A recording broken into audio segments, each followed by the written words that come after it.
बहुत अच्छी कहानी है लेकिन याद आ गई, सुना दूं? सुनना।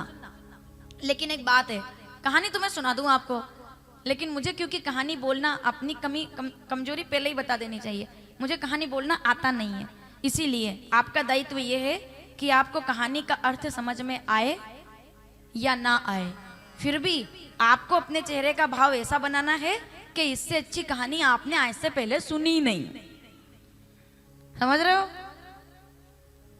मतलब आपको ऐसे ही बिल्कुल आखिर में यही बताना है कि नहीं साहब ऐसी तो कहानी नहीं सुनी कभी। उससे क्या होगा, मेरा आत्मविश्वास बढ़ जाएगा कि नहीं नहीं मतलब ठीक ठाक है मामला।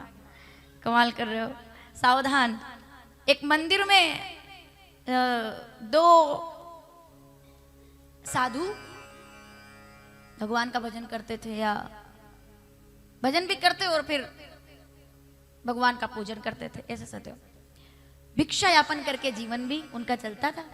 भिक्षा उनकी साधना यही थी, भिक्षा लेकर। पर जो पहले नंबर का साधु था वो ईश्वर से बड़ा प्रेम करता था कि ईश्वर देता है तो सब कुछ देता है, ईश्वर सब कुछ है, ईश्वर सब कुछ। पर जो दूसरे नंबर का साधु था उसको दुनिया पर बड़ा विश्वास था। उसको ये लगता रहता है ना, एक वो होता है जो हरि के नाम पे चलता है कि जो मिल जाए वो अच्छा, एक वो होता है जो मांगता भी है जानबूझकर, दे दो दे दो दे दो, वो भी होता है। अब पहले नंबर का जो साधु है, जो पहले नंबर का भिक्षुक है, वो ईश्वर के सामने कहता रोज कि हे ईश्वर तुम तो दयालु हो, तुम बड़े दयालु हो। अब जो दूसरे नंबर का साधु वो भी मंदिर के बाहर खड़ा रहता, लोगों से मांगता, और नित्य राजा उस राज्य का जब भगवान की पूजा करने के लिए आता, तो जब राजा जी आते तो ये जो दूसरे नंबर का साधु था ये राजा जी की तरफ देख कर कहता आप तो बड़े दयालु हो। वो राजा पर बड़ा विश्वास करता था कि मतलब ये भगवान क्या सुनेंगे, ये सुनेंगे। पहले नंबर के साधु का विश्वास किस पे? भगवान पे। नंबर याद रखना, नंबर कंफ्यूज हो जाओगे। पहले नंबर के साधु का विश्वास किस पे? भगवान पे। और दूसरे वाला राजा पे, इंसान पे। बोले राजा जी जो देंगे सब राजा, मेरे तो राजा बस, अपने तो बस राजा, अपने तो बस राजा। पहला कहता मेरे तो भगवान कृपा करते हैं, दूसरा वाला कहता राजा मेरी झोली भरेगा, राजा मेरी झोली भरेगा। अब जैसे मंदिर से निकलते तो दूसरा साधु उनके सामने राजा जी राजा जी राजा जी झोली भरेंगे। राजा जी उनको देखकर निकल जाते। एक दिन राजा जी को दया आ गई। राजा जी ने देखा एक साधु तो अंदर भगवान के सामने प्रणाम करता रहता है, मेरी तरफ देखता भी नहीं। बहुत आनंद आएगा सुनना, मेरी तरफ देखता नहीं। पर जो दूसरा वाला है ना वो मुझे अच्छा लगा, क्योंकि वो मेरी तरफ हाथ जोड़ता है, मैं जाता हूं तो खड़ा हो जाता है और मुझसे नजर नहीं हटाता है, मेरे प्रति बड़ा उसका भाव है। तो उसने अपने मंत्री से कहा कि एक काम करो, उसको मेरे ऊपर बड़ा यकीन है और आज मैं उसके यकीन को सिद्ध कर देता हूं कि राजा ये राजा से ही मिलेगा, राजा ही हमें देगा, राजा ही हमें देगा, राजा से दान मिलेगा। आज मैं दूसरे नंबर के साधु को आज मैं दान दे करके सिद्ध कर दूंगा कि जो वो मानता है उसका विश्वास ज्यादा बड़ा है, यानी कि मैं उसकी झोली भरूंगा। तो अपने मंत्री से कहा कि चांदी का जो कटोरा, एक कटोरे में या सामान्य कटोरा समझ लो, एक बहुत बड़े कटोरे के अंदर खीर भर के और उस कटोरे के अंदर 8-10 सोने के सिक्के डाल दिए कि पता ना चलने देना उसको। उसको बड़ी खुशी होगी जब वो खीर खा के सिक्के देखेगा तो उसे कहना कि राजा जी ने दिए। उसको खीर का पात्र बस दे देना जाकर, क्योंकि सबके सामने दोगे तो अच्छा नहीं लगेगा, इतने सब साधु हैं फिर सबको देना पड़ेगा, तो छुपा करके देता हूं मैं। समझ रहे हो? कहानी समझ में आ रही है? राजा ने कहा अगर सब साधुओं को सिक्के बांटने जाएंगे तो बड़ा गड़बड़ है, ये मुझे बड़ा प्रिय है, मैं इसको देना चाहता हूँ तो छुपा कर देना चाहता हूँ, है ना। तो एक बड़े से कटोरे के अंदर खीर भरी, बढ़िया काजू बादाम डालकर खीर, और उसके अंदर 10 सोने के सिक्के डाल दिए, तो वो सब अंदर उतर गए। अब वो खीर ले जाकर के और मंत्री आए, बोले साधु, वो दूसरे नंबर का साधु आया, हाँ साहब, अरे राजा ने तुम्हारे लिए प्रसाद भेजा है। ठीक है साहब, प्रसाद दे दिया। 2 दिन बाद राजा जी वापिस आए। सावधान, नियम था इनका, 2 दिन बाद वापिस आए प्रणाम करने। अब आज इनको क्या विश्वास था कि आज कितने साधु दिखेंगे मंदिर में, बताओ? एक।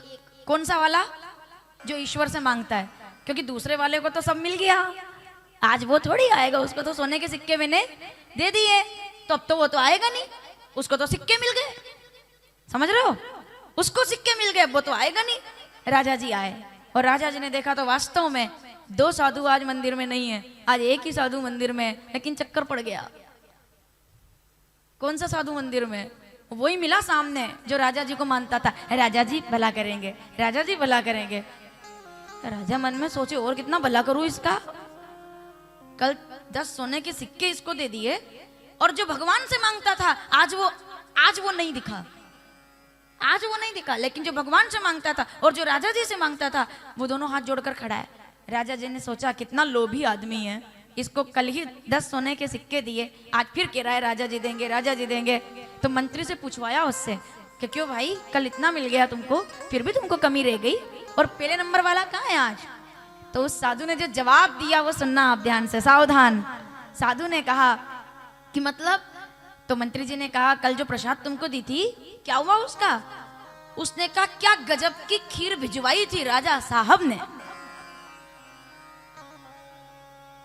खीर बहुत अच्छी थी पर एक दिक्कत थी। बोले क्या? बोले ज्यादा थी।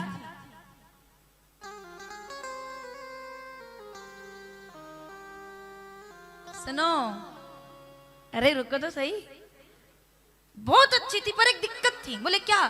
बोले एक के लिए नहीं थी, 2 के लिए थी, बहुत ज्यादा थी। मैंने खूब पीता गया, खत्म ही नहीं हो रही थी, खूब पी, खत्म ही नहीं हो रही थी। जब इतनी सी रह गई आखिरी में, तब मैंने वो आगे वाले साधु को बुलाया, ए इधर आओ, आज मैं तुम्हें अपने राजा की ताकत दिखाता हूँ। देखो मेरे राजा जी ने खीर भेजी है, अब मैं अब इससे तृप्त हो गया हूँ, धाप गया हूँ मैं। अब एक काम करो, ये बचा हुआ कटोरा थोड़ी बहुत खीर है वो तुम ले जाओ। पर राजा जी एक बात समझ में नहीं आ रही कि जाने के बाद वो वापस आया क्यों नहीं। राजा जी समझ गए तुम्हें समझ नहीं आएगा पर मुझे समझ में आ गया, क्योंकि इंसान बड़ा नहीं होता, भगवान बड़ा होता है।